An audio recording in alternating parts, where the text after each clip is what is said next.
push it open.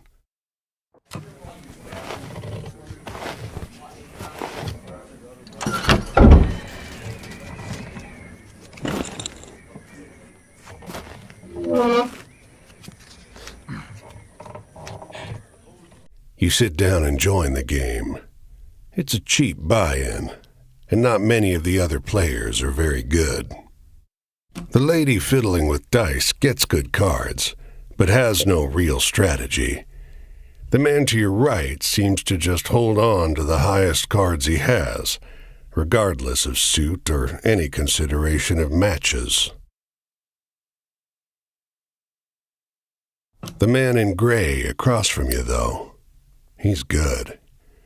He already had the largest pile of coins when you bought in, and while your winnings grow quickly, you can't quite catch him.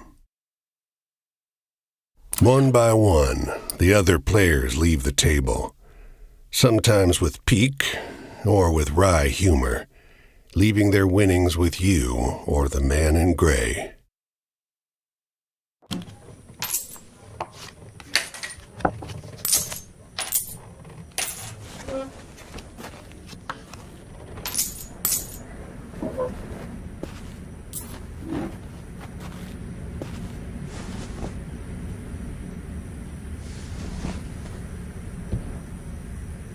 Finally, it's just you and the man in gray. He looks at you, full of humor, and winks. Last hand? He deals, you draw, and look at your hand. It's good. It's great. The best hand, in fact. A royal straight flush. Spades. Aces high. But the man in gray pushes forward his whole pile. You're not sure exactly how much it is, but it's more than you've got. You can't match that. The man in gray stops you. Now, if you like, I'll let you wager your word. I know you'll be good for it. Just promise you'll pay the debt, however I ask. Yep. 10, Jack, Queen, King, Ace. All spades. The man in gray smiles. All right, then. I'll call.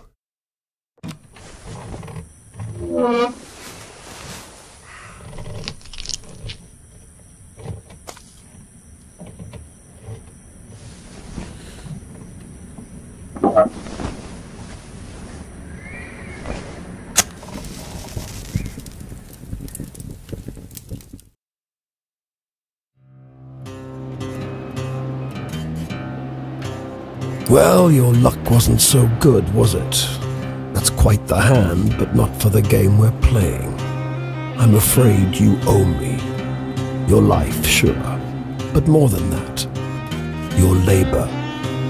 You see, this land is built on stories. It's one big story, this country, woven of many small ones. Few of the small ones are strictly true, and the big story is mostly a lie. All the stories and songs and myths and legends start somewhere, with a seed. As they're told and retold and passed around, they grow and change to become the stories we know. To pay your debt to me, you'll be carrying stories, finding the seeds first and then spreading them, telling them onwards so they can begin gaining strength. This is no light task. Stories are heavy. Most of the stories you'll find will be small seeds. They might be true, but they'll grow wild and unbelievable with the telling. The more important stories are the true ones, the ones people will tell you about their own lives. The more true stories you can find and tell, the more you can weave that truth into the big story. Tarnish it a bit perhaps, but isn't a dingy and battered truth better than a shining lie? Now, go ahead. You tell me a story. I'll trade you some information about your task.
You sometimes have to make choices about what kind of story you're finding.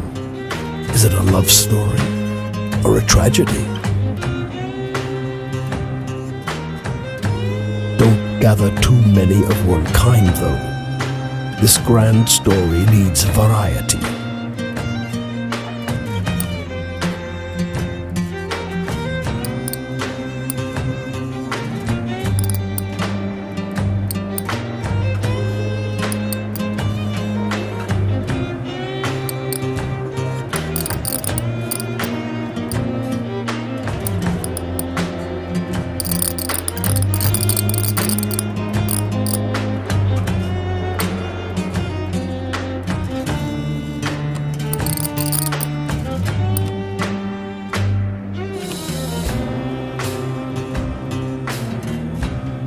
I'll strip away your flesh to make the journey easier, but still you'll feel pain. Hunger, weariness, thirst, and despair. They're all part of stories, the part not often told.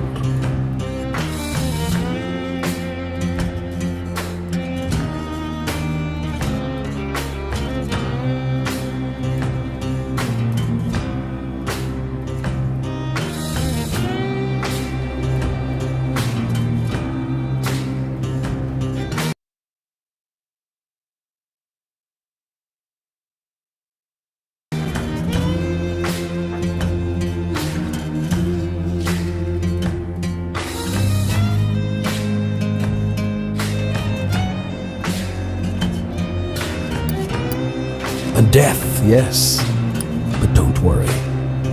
As long as your task remains, you come back.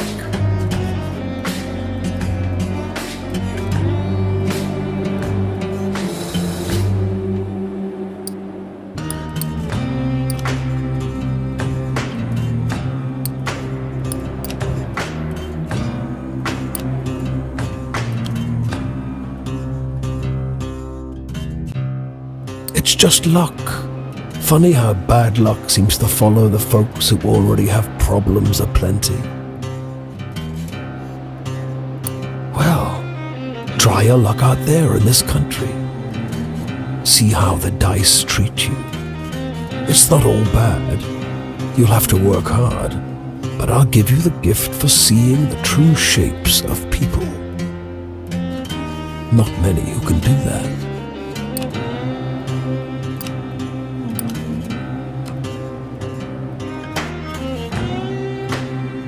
Your deepest desires, your greatest wish, heaven, Big Rock Candy Mountain, El Dorado, the promised land, that place just over the ridge where they all say that the water tastes just like the sweetest wine.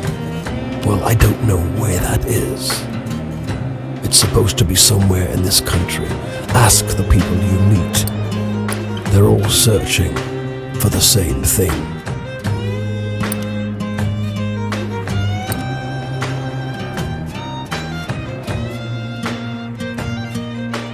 Travel?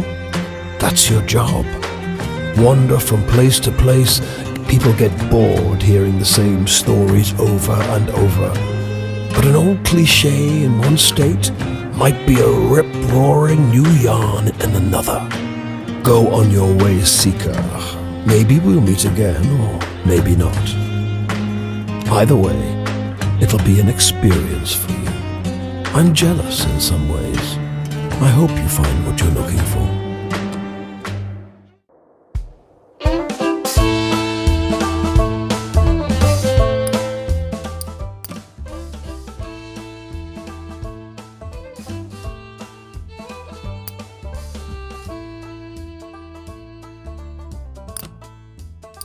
Well, I'm gonna scroll my name on the bare bones of the earth. I'm gonna dig my heels into the ground.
This bungalow is being ransacked.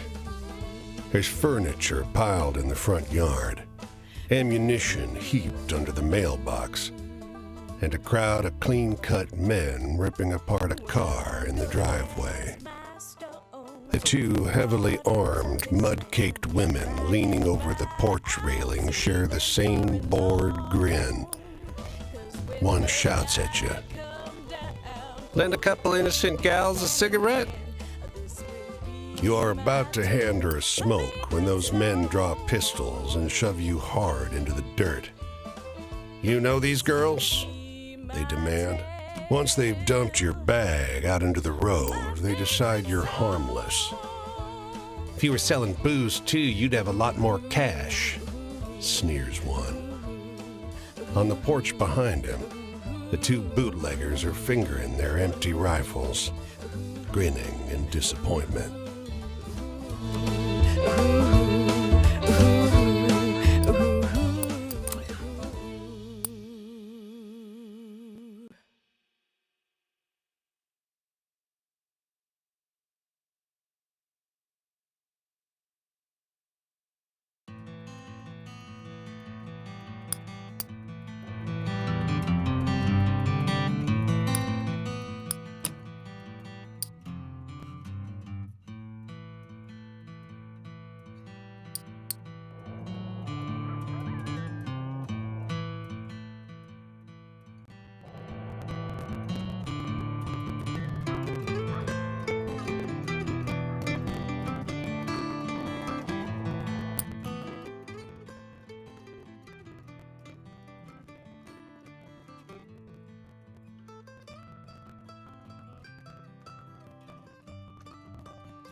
Off the road and into the woods, you can't help but come across this package by the old tree tied to a sturdy stick. The cloth wrapping conceals, though not particularly well, something large and softly unsettled. Little eyes blink back at you from inside the bundle. The shape gives a start. "Please don't tell my pa that I'm in here," it says in a small voice. "Pa doesn't want to live with us anymore, but I want to go with him. Don't tell him, please. I'm hiding."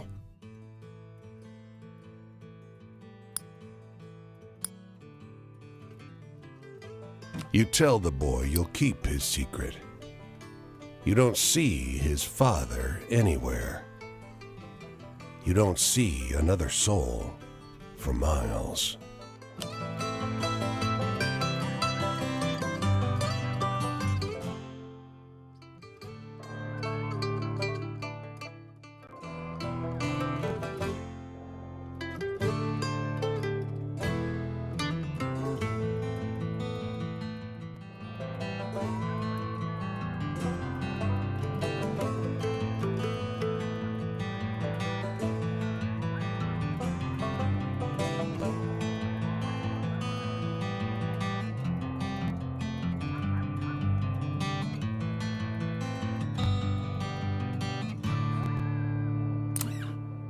They don't come every year, you know.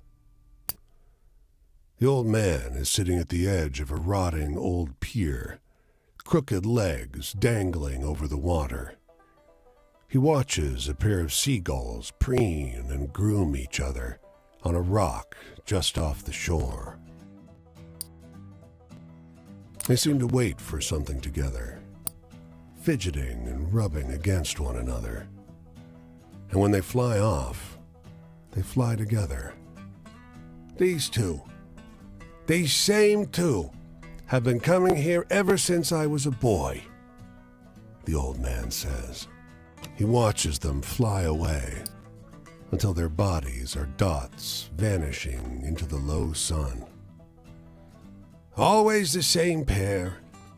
Wonder what keeps him coming back to this town. He shrugs. It must be home.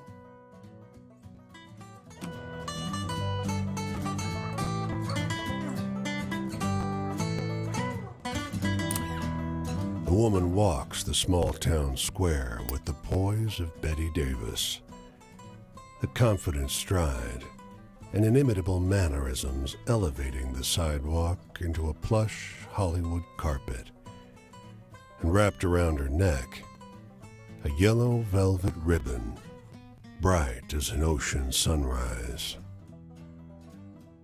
You question a well-dressed man parked outside an oyster house. Prudish woman. I took her on a fine date and she didn't remove so much as a ribbon. Excuse me, can you step back from the coupe? That's the spirit. You decide to seek a second opinion.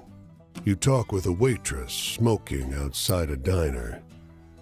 Something funny about her. Just showed up one day. Doesn't work, doesn't live anywhere far as I know. Just around. Myself, I'd love to know who made all her beautiful clothes. You ask the woman if you may join her at a public bench. You may. Lovely outside, isn't it? Her eyes are a beautiful shade of brown. Beneath the yellow ribbon, a thick, fibrous scar wraps around her throat. Weather like this, it reminds me of Paris.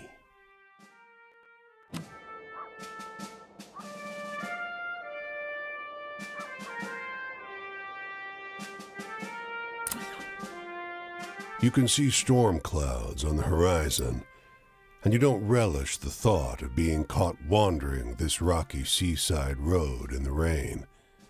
Fortunately, you find the lighthouse door open with a daunting staircase before you.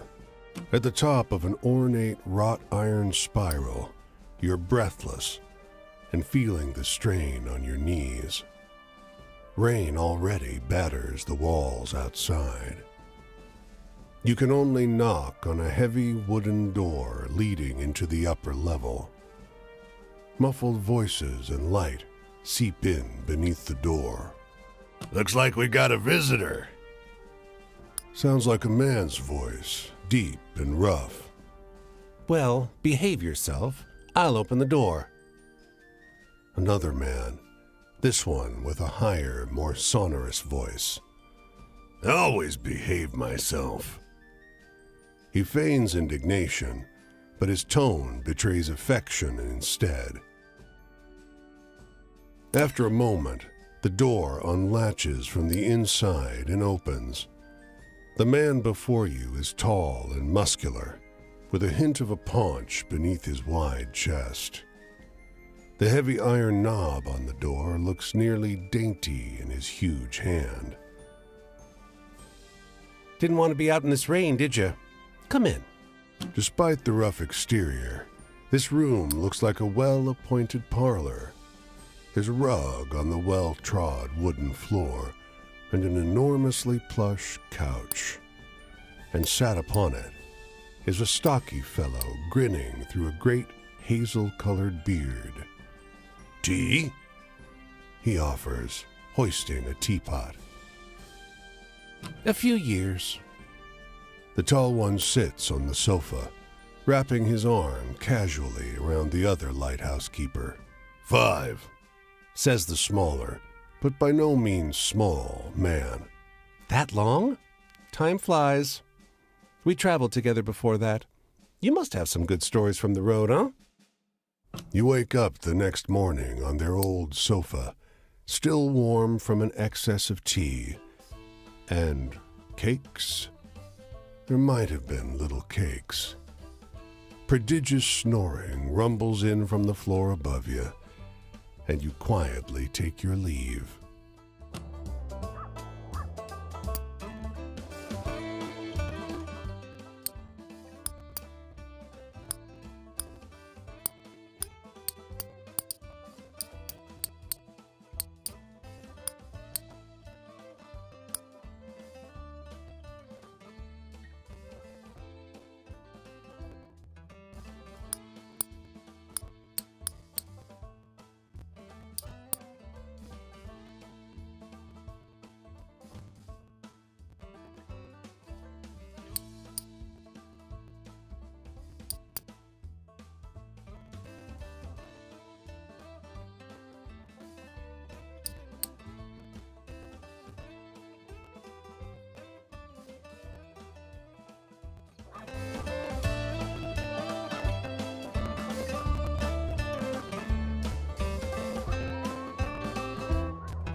A dusty truck and a man on horseback pull up next to one another in front of the grocer. Suddenly, the driver and the rider, two wiry old men with identical haircuts, start shrieking at one another. The man with the truck leaps into the street. Brother! He shouts. The one on the horse tumbles out of his saddle. Brother! He screams. They embrace in the road. 30 years! Hollers the driver. The rider, tears streaming down over his face, corrects him. No, 32! Everyone here is watching these two older men cry and hug one another in the middle of Main Street. Cars and wagons are backing up. People are yelling. Take a photo of us! The driver begs you. Starts hauling a tripod out of the bed of his truck. The long-lost brothers pose in front of traffic, cry snot pouring out of their noses. As angry passerby wave you out of the road, each brother presses a coin into your hand. When the traffic disperses, you realize they overpaid you quite a shocking amount.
This city is like no other you've been to. Crooked streets splay out in a maze of narrow passages, no two alike. Soon, you find yourself in twilight, utterly lost. Bright light crests around one corner, a car approaching. Compelled by the cold and foreboding night, you don't question it as you drag your bones into the cab. But you realize immediately how strange the vehicle is. It's a sleek thing, like a shallow parabola gliding over the street. "Where to?" he asks. You have to stop and think. Eventually, you name Boston Common, the only landmark you know in this town. He peels off silently. You feel the car move before you hear the engine. He takes you through ever odder streets, flanked by painfully clean, gleaming buildings and signage for businesses you don't recognize. Even the air seems different. It doesn't smell so sharply of gasoline and coal. Eventually, you come to a stop. The fare's in glowing numbers above his dashboard. It's much too high, surely a mistake. "No charge," he insists. "You look like you need a break." And then you find yourself on the curb, at Boston Common, under thick moonlight, in a city much as you'd left it before.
And by and by I'll see them far and long.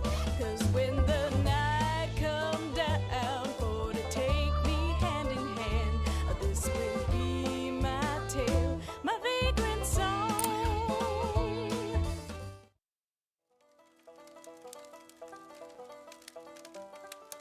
Hey there, stranger. You're welcome to enjoy this fire with me, if you're respectful, that is.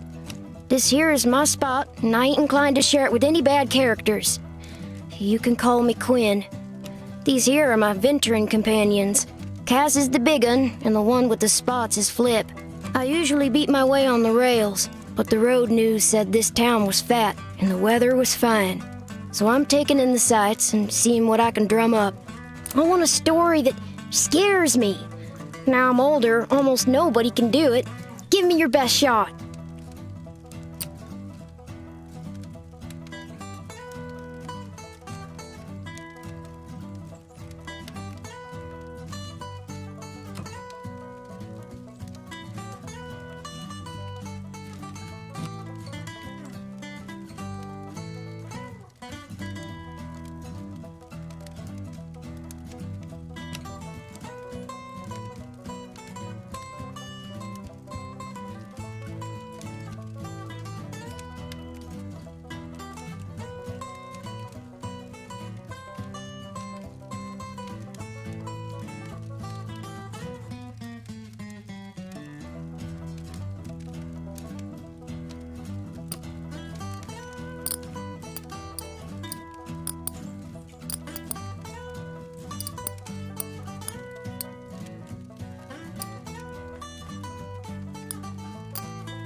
Ain't life got enough tearjerkers in it without telling stories like that? Jeez. My family. There ain't no way I'm gonna start jaw-flapping about those bastards. Judases, the lot of them. Enough said. I want to hear a story about ghosts or murderers or something. Scary stuff.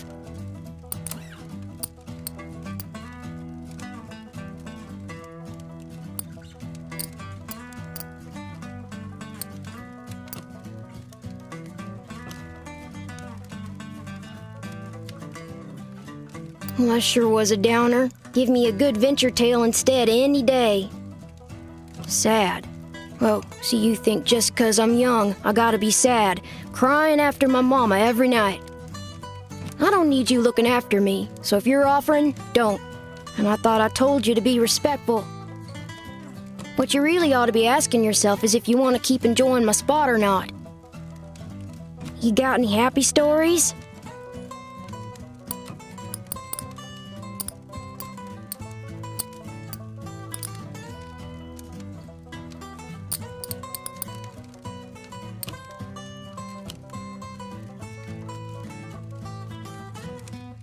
Sometimes I need a tale like that just to remind me it's not all depressed out there. Well, I don't know a whole lot about the past, but they say there's an Injun grave around these parts. Say it's haunted and full up with angry spirits. I used to love hearing stories of cowboys and Injuns fighting it up. Would swap tales with the youngins. But, well, I suppose if someone shot me, I'd be pretty vengeful too. You got any happy stories?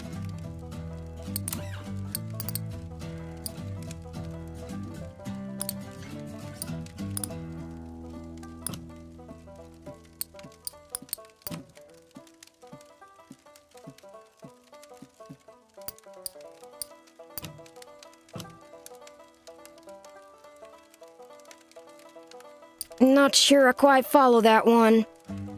What's my future look like? I ain't looking for a traveling companion, if that's what you mean. I do fine by myself, so just stick to minding your own. You got any happy stories?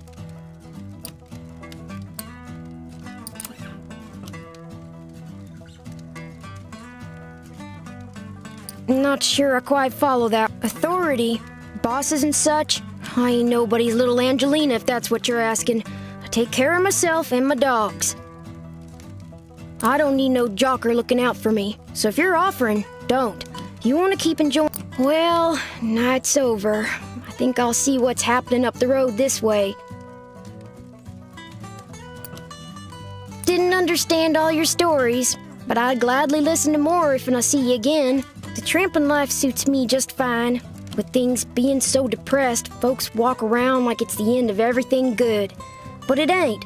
Plenty nice things to see if and you know where to look. This will be my tale, my vagrant song.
the whippoorwill first, shrill and close.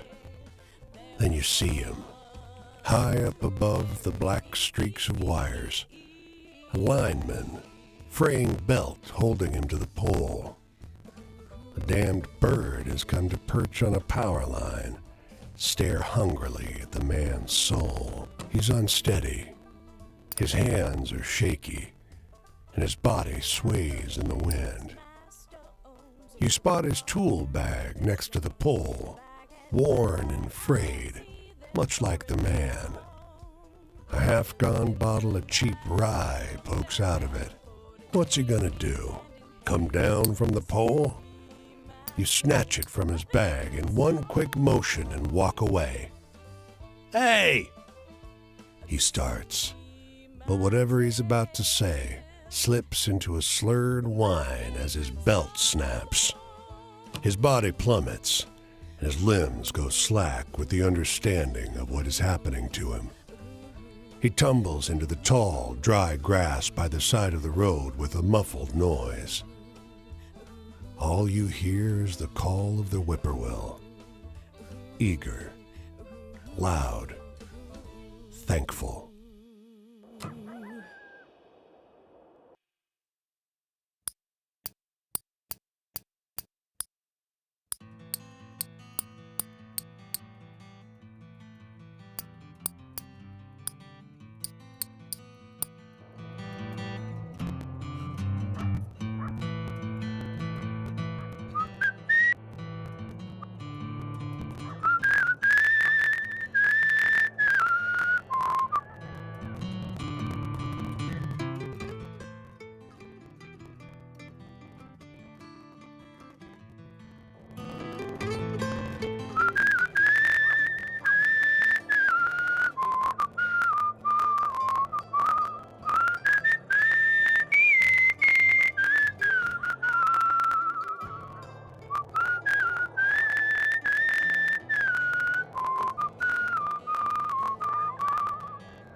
Low tide on a moonless night.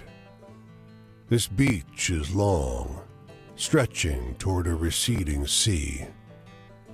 In the darkness, the sand seems coarse and gray, alien. The stars are dim and distant. It outshines the stars with its presence, a streak of sickly-colored light, leaving a trail of distorted fire. It slowly creeps along the sky like a vast worm, though you know that, given the distance, it must be moving at great speed. Its parabola heads south to north. In the far distance, just for a second, a boardwalk town is engulfed in light. With a rumble, its street lamps and windows dim, then go dark. All that you can see emanating from there is an otherworldly color that you can't quite name.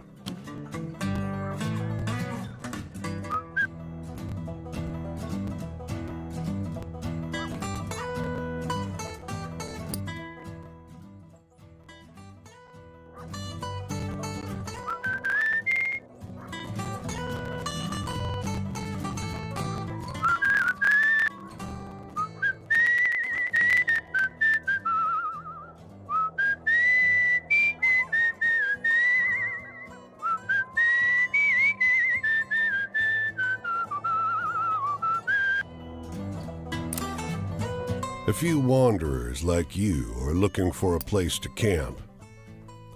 We heard there's a Leatherman cave nearby. They tell you. They describe a locally famous vagrant who hiked this area for almost 30 years. He's dead now, but his caves are the best place to camp at any town. You and the other wanderers find the cave easily, because someone's lit a fire there. As you approach, you see a silhouette bend over the flames with an odd, creaking sound, like a door swinging in the wind. His coat is crudely stitched from leather plates that squeak against each other. The Leatherman, One of the others whispers. a ghost. The Leatherman must have heard, but he just stares. His face is corpse still. Are you a ghost? Shouts one of the others. Huh? Leatherman? The Leatherman's face reddens, and he stands suddenly, his stinking leather jacket screeching like a rusted gate as he unfolds himself to his full, towering height. You're 10 yards away before you glance back and see the Leatherman standing outside his cave hurling insults in French. Wait, You shout. Maybe he's not a ghost. he's a French ghost! The others scream. The Leatherman, wheezing, flings a rock. You book it.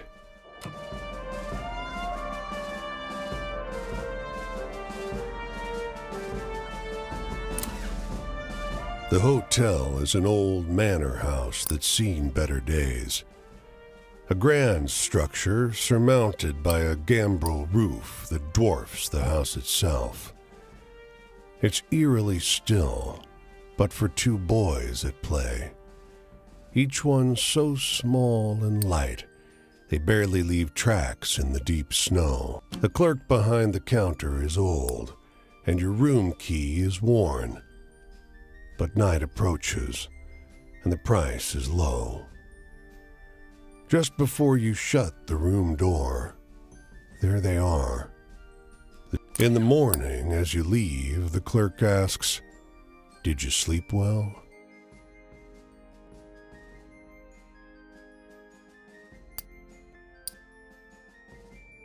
Too tired to lie, you tell him about the noise outside your door. The trampling of small feet on the corridor outside. The dream.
As you walk along the river near an unfinished bridge, a man with a tool belt catches sight of you. "Hey, over there," he calls out. "You look like you could use a quick way to get some hard-earned money." "Hard-earned? Great!" he exclaims. "Suppose you'll want a safety belt. We Thunderbird people don't need 'em." You find yourself up high, looking over the rushing river. You ask him to explain. "Practice your peripheral." You only see the clouds thicken. It sure does pass the time working.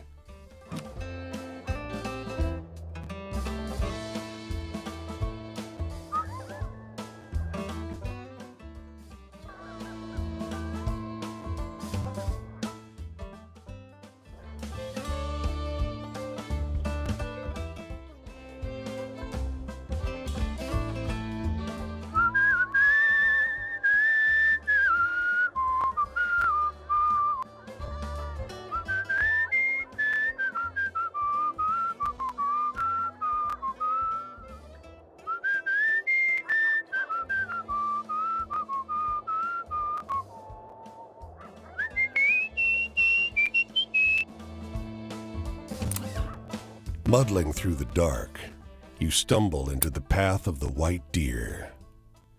Its beauty strikes you at once. It is something otherworldly, beyond borders, a moon swimming in the void.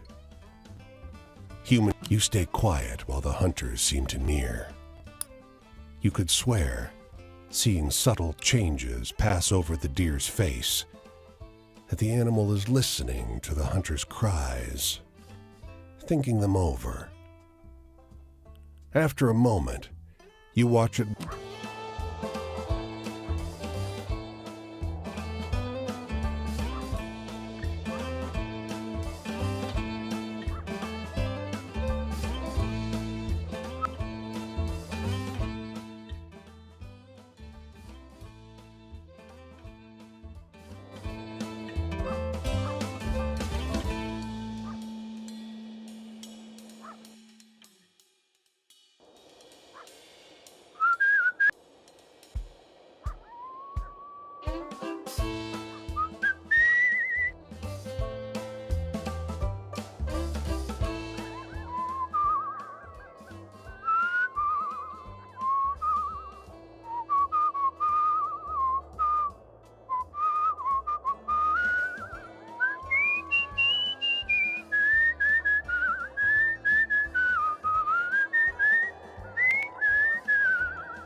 His clothes are expensive, but unkempt. A tailored jacket stretched and warped out of its best fit by long days on the road. You offer a match, which bends. Don't rightly know where I'm going. You notice how deeply wrinkled his clothes are. They built a railway just past Missy Hudson's estate. Damned racket ruined our soiree. Might have been a few bottles of...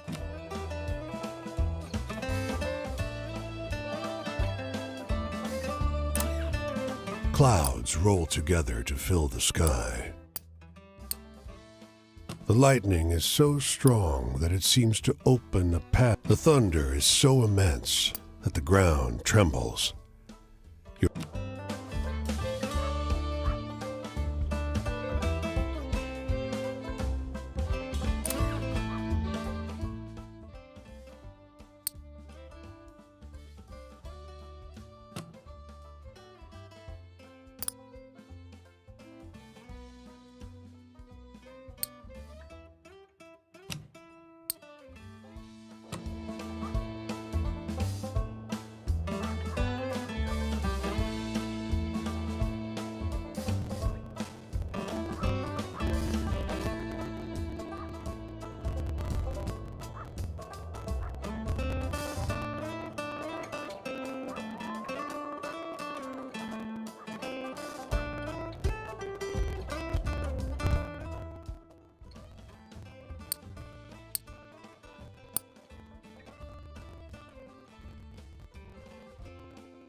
The man is the color of mill dust.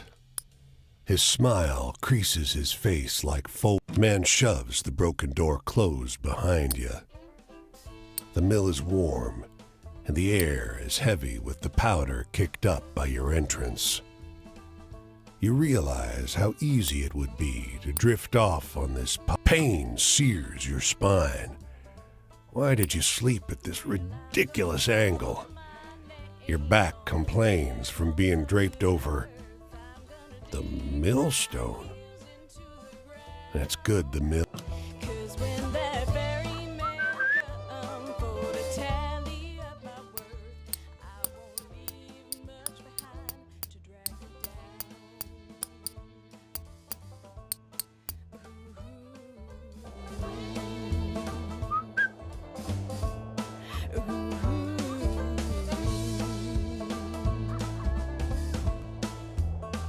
Well, I'm gonna heft my spade above. He leans against a fence and turns to face you as you pass him by. They look extinct to you? You're not sure those dull gray pigeons look anything like the pictures you've seen of passenger pigeons. They're lovely creatures. Guileless, really. Hunted damn near to extinction, weren't you? You sense it's about time you start moving on. I got no companion except the wind and the sea. And when I'm cold and empty, they're the ones who'll bury me.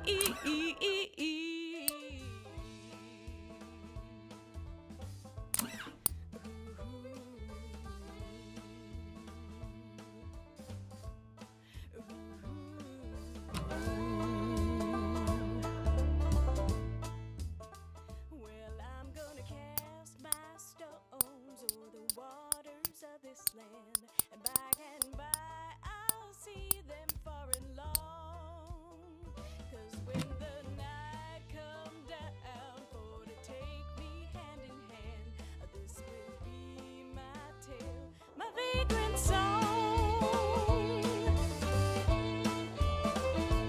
This will be Outside the small thicket of apple trees, the phrase "tended to by John Chapman" is carved into a fence post. Nearby, a hound lies on its side, perfectly still. Flies buzz around its ears. You settle in beneath a fence post and brush a couple of flies from the dog's face. The man nods. Much obliged. He kept me company when I moved from orchard to orchard, but he breaks off. For a while, he's a stray. I gave him some scraps one day while I was selling trees, and he just followed me after that. He tells you stories as he digs. He shakes his head. Nearly there. When the hole is deep enough, he lowers the dog reverently into the grave. heels into the ground. 'Cause when that very man come for to tally The women are oblivious to your approach. Their eyes are shut. Their touch, where they hold hands, is gentle. They speak in low tones. One stifles a burst of laughter, but it brings a smile to their faces. Sorry. Says the one who laughed. Don't be. Another assures her. And we give thanks for those who have left us, who we wanted gone, for the skills to thrive without them, and for the companions who make the effort joyful. The voice of the youngest wavers. The woman to her left squeezes her hand. This is not a scene to intrude upon. I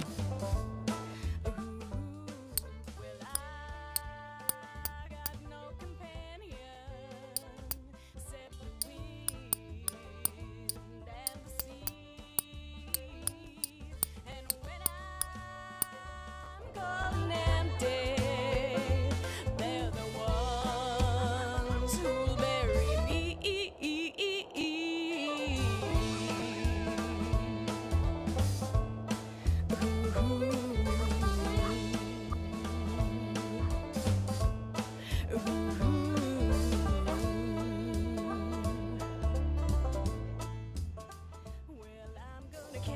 lost my stones or the waters of this land, and by I'll see them far and long.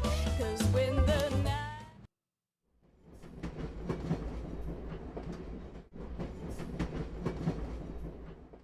come down for to take me hand in hand, this will be my tale, my vagrant song. This will be my tale, my vagrant song.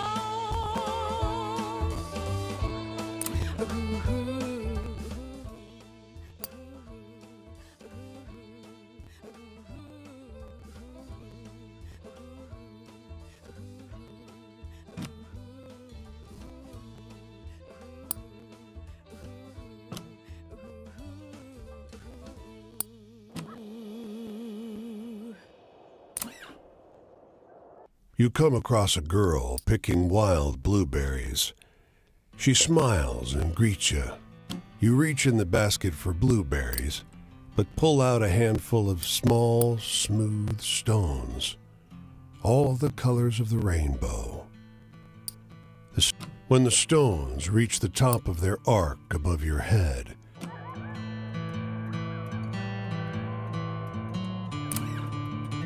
by nightfall, the hospitality of this sleepy hamlet, combined with their superstitious tales, has both overstuffed your stomach and filled you with a hollow dread. Folks say these woods are full of apparitions, witches, and worse. In the moonlight, every valley and hollow at the feet of the Tappan Zee seems like a stolen shred of the abyss itself. Fireside tale, but something cuts through the noise. He's astride a gigantic black courser. His voice is a rumbling croak, deep, but as though his throat is filled with thorns. Have you happened upon a cannonball around here? You mumble an apology and watch as he silently rides away, back.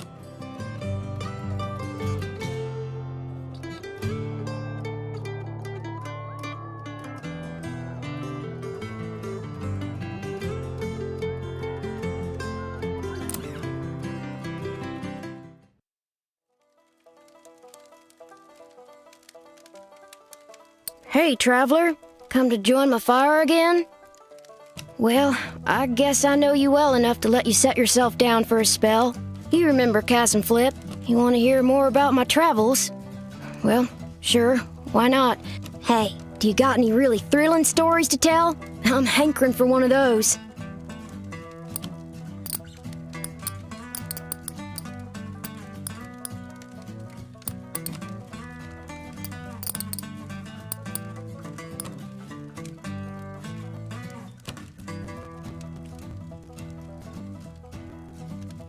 That was a chuckle to be sure, but do you know anything more lively? Traveling. I sure do love it. And I seen serpent trains passing on a green and gold sea. I seen mountains so tall and forests so thick, nobody will ever tame them. I once seen a bunch of townies skinny dipping in a river. That sure was something. I seen terrible things too. Biblical floods and starving folks. And black blizzards full of dust. You got any happy stories?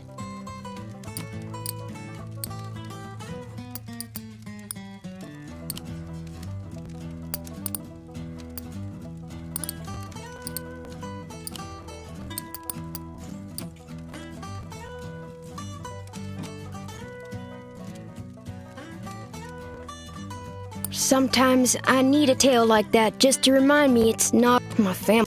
There ain't no... Hey, tell me what...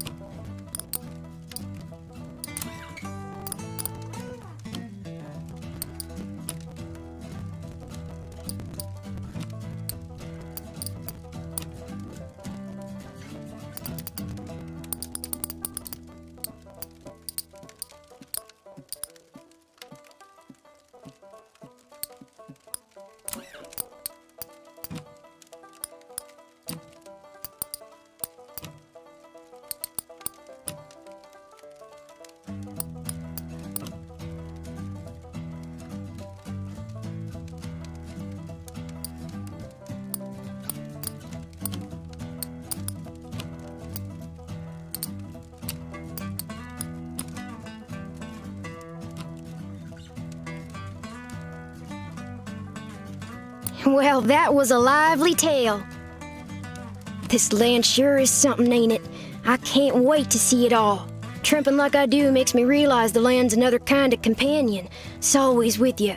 Maybe things are so depressed 'cause folks lost sight of that. I want to hear one of them venturing tales. Got any?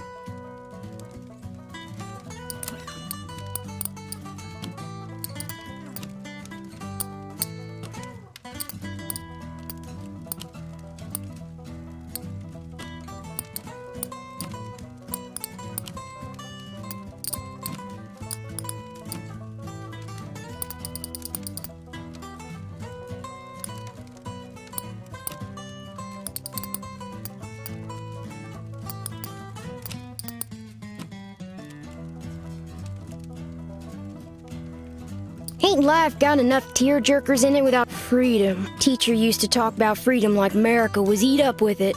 But the tramping kind seems to be just about the only real freedom still in supply.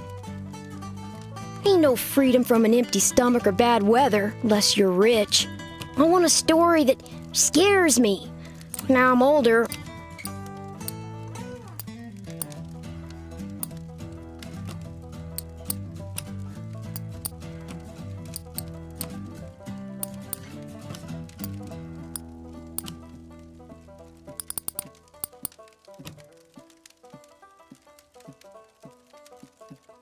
Wow, that's the stuff, stranger. Spooky campfire tales are my favorite. Traps and such like. Well, one time in Fort Worth, said a kid couldn't look out for him proper like. That they were fat in Fort Worth and they were going to the pound so that he could find him a good home. Well, before I could much argue, Flip bit the hell out of that busybody and Cass and I joined in shortly. Guess I ain't going back to Fort Worth. Oh, heck, the night's over already. I sure enjoyed talking to you, but I gotta get on. I think I'll see what's happening up the road this way. The tramping life suits me just fine. Every day is a venture. With things being so depressed, folks walk around like it's the end of everything. Plenty nice things to...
The mailman's uniform is dated and worn.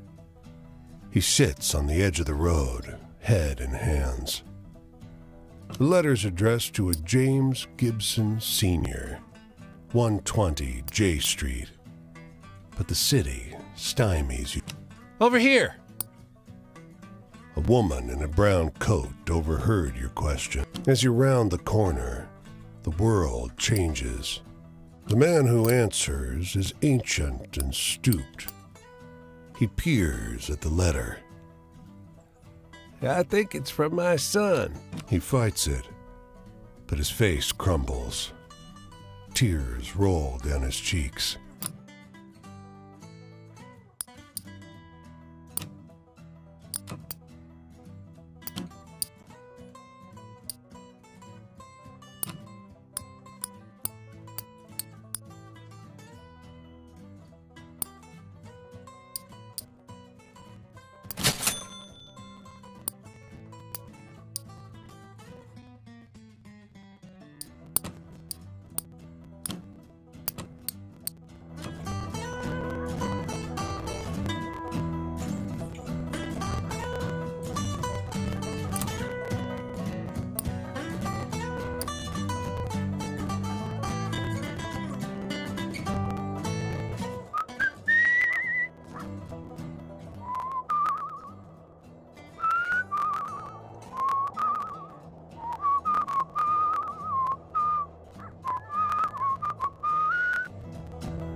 My twin brother Paul and I always got into trouble, but we were good. We didn't do nothing to anybody till we left. Then we hurt a lot of people. Me, more so than Paul, because he didn't make it through.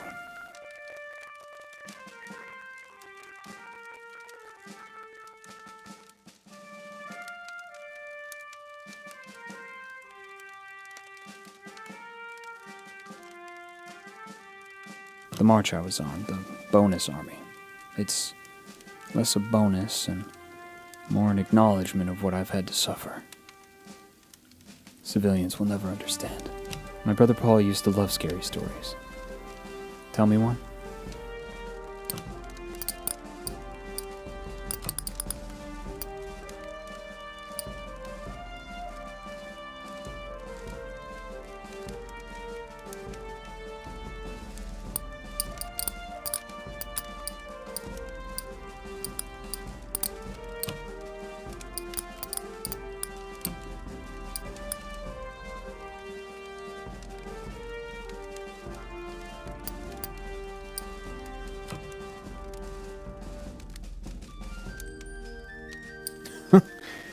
Sounds like one of those scary stories Paul would have told me. Imprisonment? The more days I check off, the more I'm convinced that birth is an imprisonment. I must eat, so I must have money. I must have money, so I must work.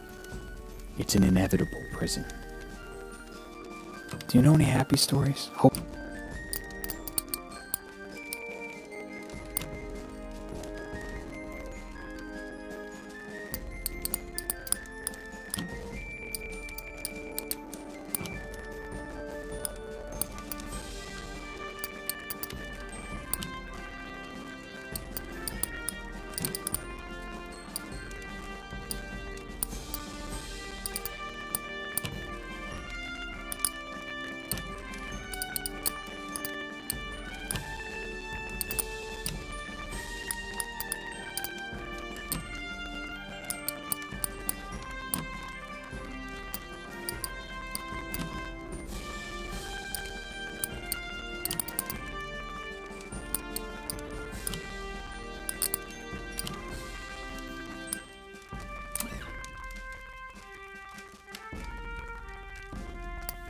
I liked that one.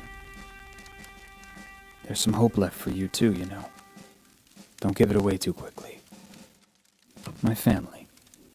They were good to me. Ma and Pa. And to Paul. And to my sister Jessie. Some days I wish I could find Jessie again and have her help me. But she always liked Paul best. Tell me a happy story. Something to make the world seem kind.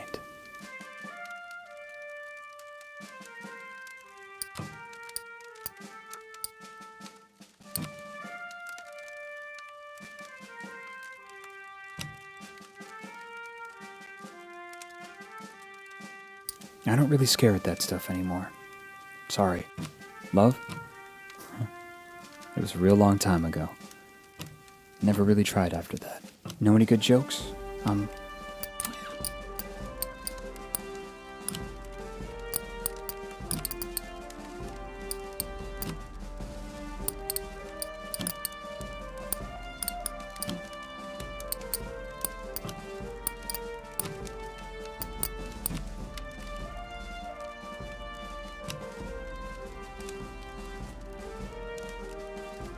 And that's what you think when you think of tragedy. Change. First, in no man's land. I was amazed the first time I saw one. Tell me,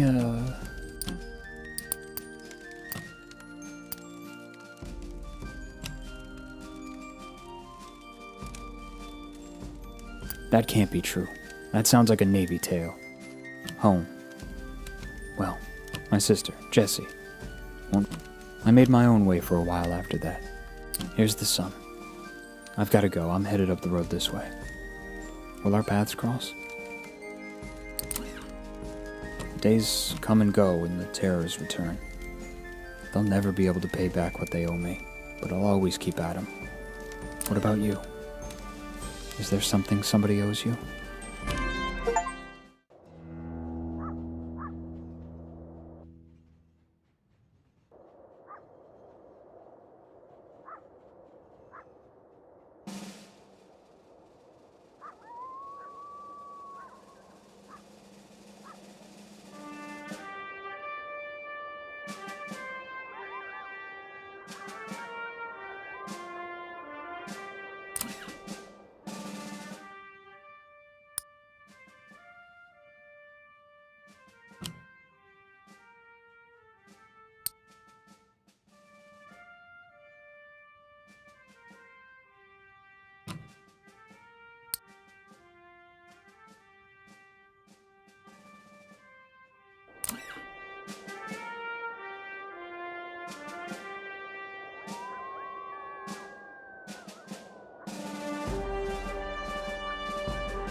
The stream is a clear, reflective shade of blue, unusual in this region where bog iron. You now notice the unnatural absence of wildlife. No fish swim in the stream. Over the hill, a scorched one-room house lies abandoned, 2 of its 4 walls. The goat opens its mouth and wails. The winged goat doesn't follow. Instead,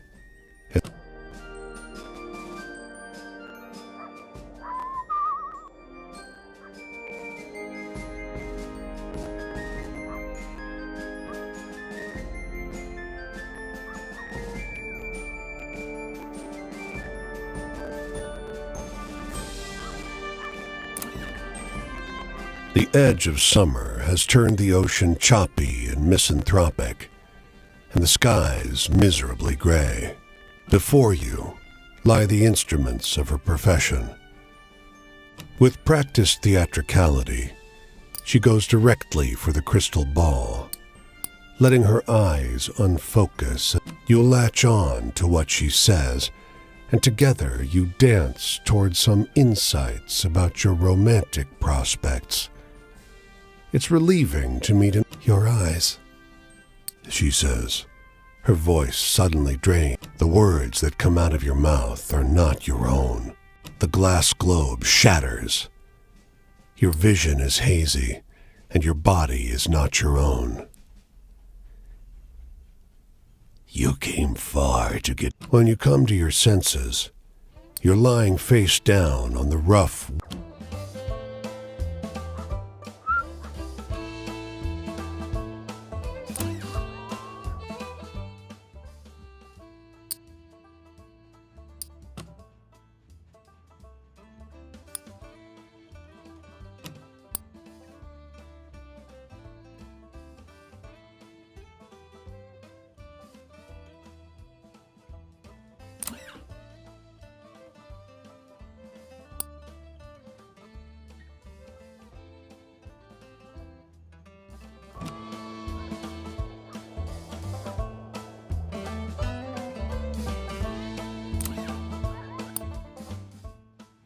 The engines belch black smoke as the ferry churns gray water into froth. A broad-shouldered figure leans out over the rail. I wish you didn't have to go. she says. There's got to be work on some of those buildings going up. His thumb skates over her pulse point. I checked every day for a week. There ain't. Her words are split by a sob. Might as well be. My parents didn't.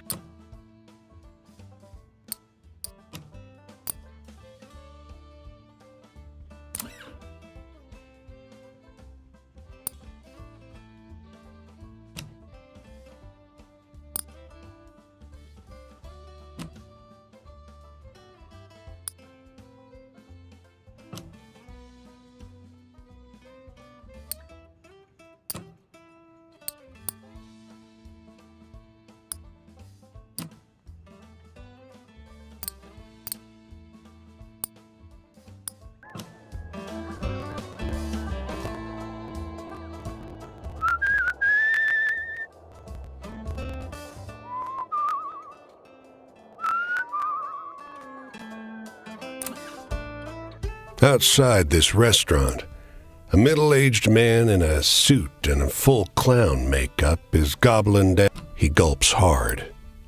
Tears. No, that's the problem. He pulls you into a drunken, one-armed hug and whispers,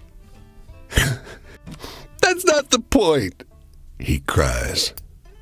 Run away with the circus, they say. Run away? I've got 3.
First, Ma and Pa wanted me and Paul on the front lines. They wanted someone to be proud of, and I did as they asked. Then the government wanted me to take an IOU, and I did. When there were no more jobs, I, along with thousands of others like me, went and asked Hoover to pay up. General MacArthur was so scared of us, he brought in goddamn tanks to keep us from tearing apart DC. Know any good jokes? I'm not so good at telling them anymore.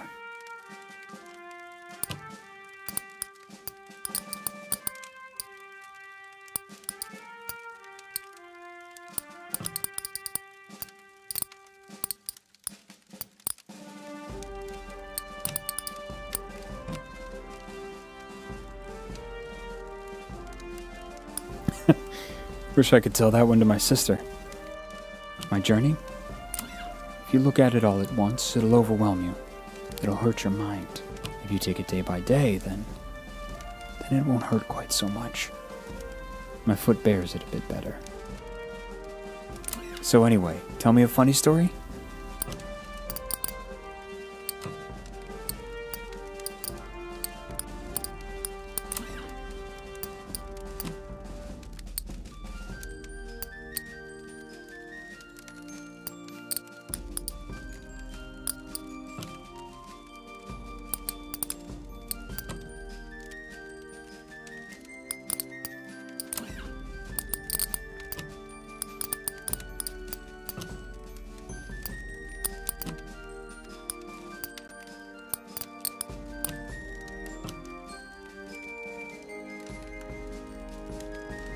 That can't be true.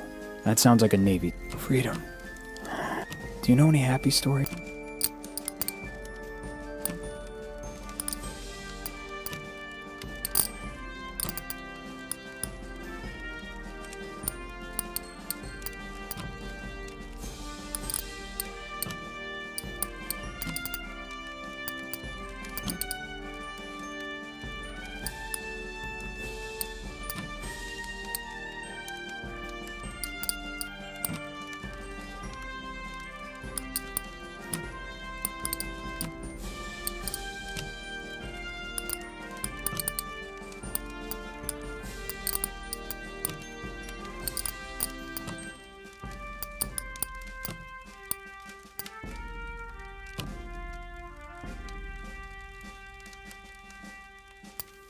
for a moment there.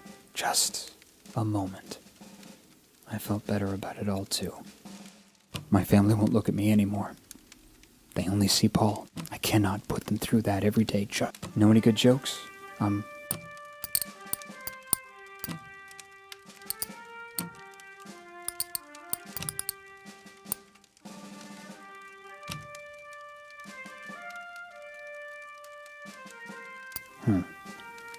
Life ain't like that in the past. I wish I could go back. So anyway, tell me a funny story.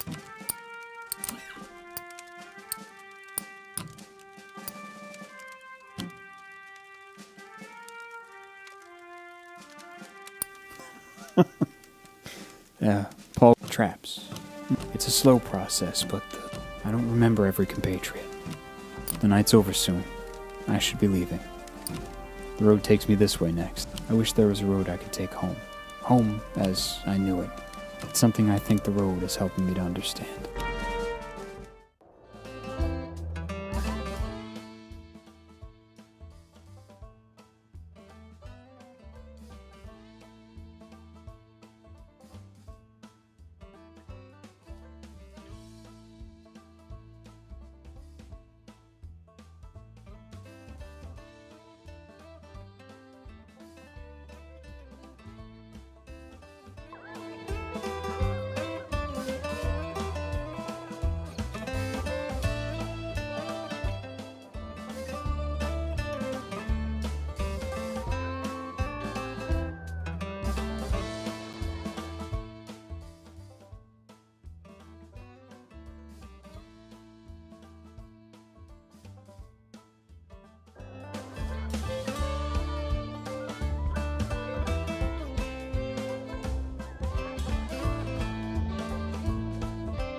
Stranger, it's good to see you again.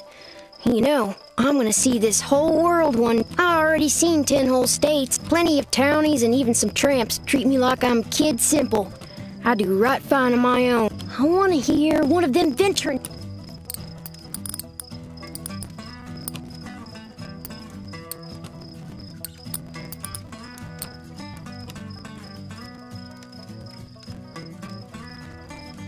Whoa, quite a story, stranger. Freedom. Well, that's what them trains have come to mean to me. Freedom. Crossing the country, what? You got any stories?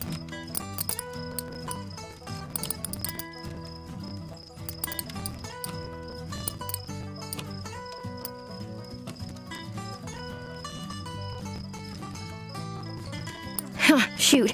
I ain't teared up. Love story. Well, some of the songs say love is like being sick. I love my dogs, but it don't feel. Being sick in your heart sounds more like getting Judased. So, hey, tell me a funny story. You seem like you still got a sense of humor.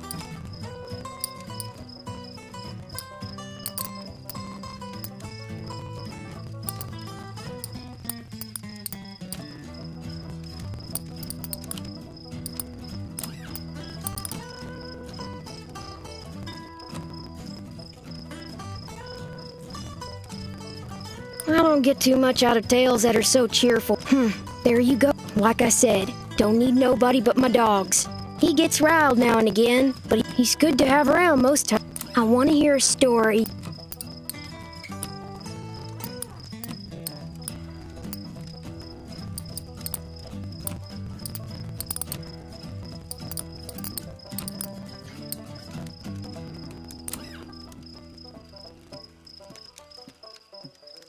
Ain't life got enough tear-jerkers in it? Change. Got a whole country between you and me.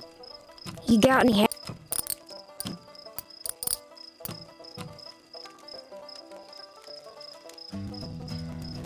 Now that's a happy story. Faith, I reckon I don't see no point to trusting a God what could squash you in an instant. Such a situation don't exactly breed trustin'. Well, sun's coming up, so I've got... Where you heading next? Decided yet? Maybe our paths will cross. I'm going up the road this way myself. Hope I'll see something fun. I generally do, you know. There's interesting things to see everywhere if you keep your eyes open.